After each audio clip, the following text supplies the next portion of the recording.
Euphorics III in 4 parts from 99's number 69. I lived in Mystic, Connecticut for many years. A panoply of that time is woven here. Part 1. When I rid myself of these derisions, petty fiends that punctuate a day, thoughts that challenge each intelligence, while I'd explore the center of creation, spoken wheels spinning far away imply an unseen knowledge within a sense of absence. I walk the plank anchored in the quay. A vessel that foresees the stars casts off, winds its sails around the gales that glow in licking wicks of swaying whale oil lamps. The bellbuoy rocks in rough and freezing seas, the icy undertow, the knocking clapper, as the steel shell rings, each brittle bone creaks in chilling damp. So we set our staggered course and go. My mastmate is a sail, my sail the wind, a roughshod trip across the Chaos Swells, the tail dance of a dolphin, greeting as we spin toward the dark and never-ending end, the brass bells and the 8 knells, the maelstrom churning in. It's always peace wherever I have been, perfect heavens in imperfect hells. Part 2.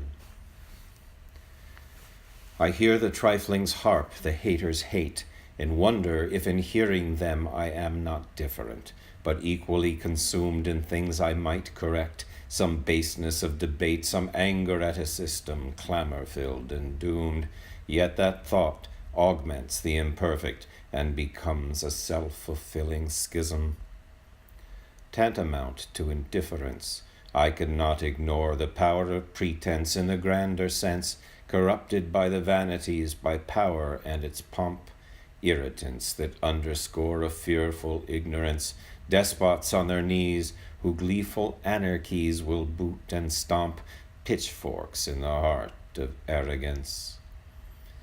This is the age of crude, the fascist way, that soon will turn to sun, to wind, to sea, the hierarchy of money, the politics of crime, citizens united's pay to play, extorts democracy with loophole larceny.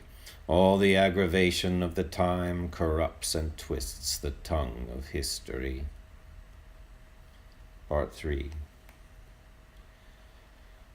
I cannot look up but to see the dark clouds rule the sky. My world is a garden grown in the bone of my skull. All of the subjects of deity are at ease in the hemispheres of the surround, celestial and human, animal, vegetable, mineral, a ravenous pity, a Boschian city, a crow in the mind of a man. I'd rather rest here while my brain measures the pulse that my heart jets at its cosmic pace, seized in the pressures of arteries, dissecting the drifts of the plains and melding them into an art. The veins that rise to the surface shatter Icarian seas that swallow the whole and the part. Somnambulant among the drifts and flows, what I knew to make was not my making. I left the mystic harbor, the wailing ships and clapboards, to search the sum of zeros, a changeling undertaking, to word the ways of war, or energize the hordes, to trample all these subjugating Neros. Part 4.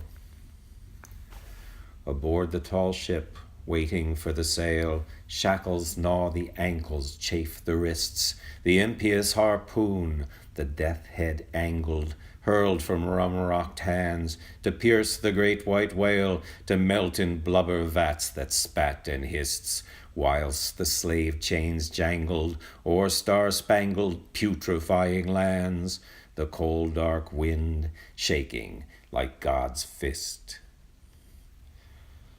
O my vessel, enter in me spirits, those whose voices send the full sails forth to round the outer banks, into the gulf of open derisions changed, into the aspirants who seek the beautiful truths upon the winds of thanks, in the home within, the song of Jonah spouting from God's mouth.